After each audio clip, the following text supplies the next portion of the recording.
అంటే ఎన్ని గంటలకు బండి స్టార్టింగ్లో పెట్టారు మీరు?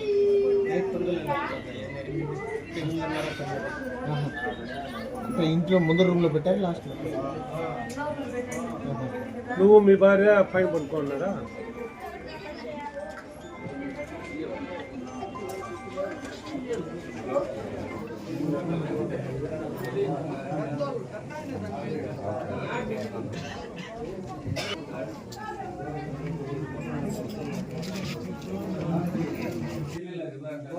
బయట పెట్టాను కదా మీకు 24 hours అన్నాను కదా, బయట పెట్టినారు కదా.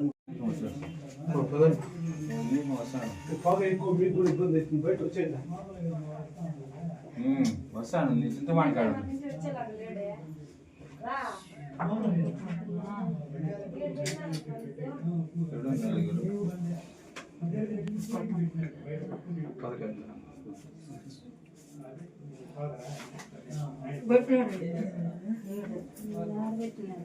ఈడలే జరుగు నేను పోతాను జరుగు చూడు చూసుకోరా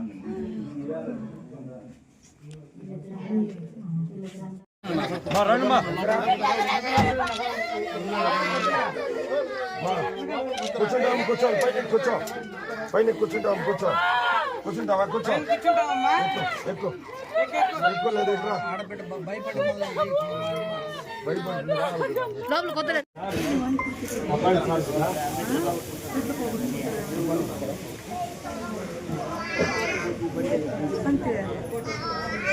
నేనాటికి చెప్తాను మొన్న బండి చేసిన బయట పెట్టుకోవాలి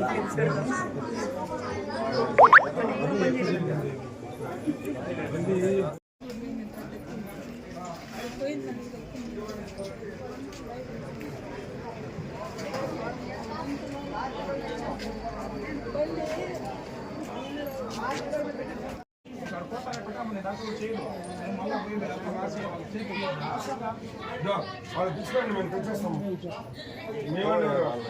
వాళ్ళ బంధువులు ఉంటే వాళ్ళు చెప్పండి అబ్బా, వాళ్ళకి నచ్చ చెప్పేసి తీసుకురాండి. వాళ్ళు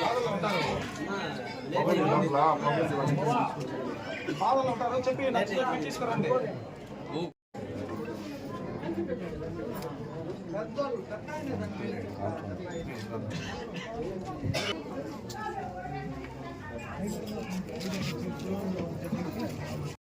విధంగా బండి బాగా వచ్చింది. తెల్లవారు లేసి వస్తే బిడ్డలంతా చనిపోయింది. బండి బోర్కి వచ్చింది. చెప్పండి. బండి బోర్కి వచ్చింది, బోర్ చేయించినాను. ఇక్కడ హాల్ని పెట్టినాను. తెల్లారి 4 గంటలు ఇంకా తలుపు పెట్టినా చూస్తే తెల్ల మళ్ళీ తలుపు పగలు కొట్టినాను. అంటే మీరు ఎక్కడ పడుకున్నారు? పైన రేకుల పైన. అంటే ఎన్ని గంటలకు బండి స్టార్టింగ్లో పెట్టారు మీరు? నైట్ పనుకున్నాను 8:30, 9. అంటే ఇంట్లో ముందర రూమ్లో పెట్టారు లాస్ట్లో? నువ్వు మీ భార్య పైన పడుకున్నారా?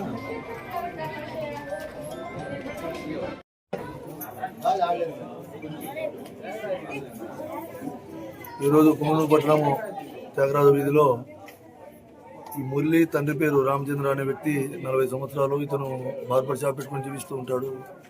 నేను సాయంత్రం తన hero Honda motor cycle engine bore చేయించి మెకానిక్ ఏం చెప్పాడంటే, ఈ ఇంజన్ బోర్ చేయించాం కాబట్టి తెల్లవారులు ఆన్లో ఉండాలని చెప్పగా అతను అది బండిని తీసుకొని వచ్చి తన ఇంట్లో పెట్టి బండిని ఆన్ చేసి తన ఇంట్లో వాళ్ళ నాన్న రామచంద్ర మరియు 2 పిల్లలు, కవల పిల్లలు మరియు తన కొడుకు ముగ్గురిని కింద పండిపెట్టి వీళ్ళిద్దరు భార్య భర్తలు పైన పడుకుంటారు. వీళ్ళు ఈ రామచంద్ర వాళ్ళు లోపల గడి వేసుకుని పడుకుంటారు. ఈరోజు ఉదయం 7 గంటలకు వచ్చి వాకిలు తీయమంటే తీయలేదు. లోపల చూస్తే వాళ్ళు చనిపోయి ఉంటారు. వెంటనే వాకిలు పలగొట్టి లోపల వెళ్ళి చూడగా 3 పిల్లలు, వాళ్ళ నాయన రామచంద్ర 4 చనిపోయి ఉంటారు. దీనికి ముఖ్య కారణము కంటిన్యూ రాత్రి నుంచి ఈరోజు ఉదయం వరకు కూడా మోటార్ సైకిల్ రన్నింగ్లో ఉండడం వల్ల ఆ గాలి పీల్చి దానికి ఆ ఇంటికి ఎటువంటి కిటికీ లేకపోవడం వల్ల ఇల్లంతా పొగ వ్యాపించి దానివల్ల మరణించినట్లు ప్రాథమికంగా తెలుస్తుంది. మృతదేహాలను పోస్ట్మార్టం నిమిత్తం హాస్పిటల్ పంపబడుతుంది. తదుపరి విషయాలు కేసు విచారణలో తెలుస్తాయి.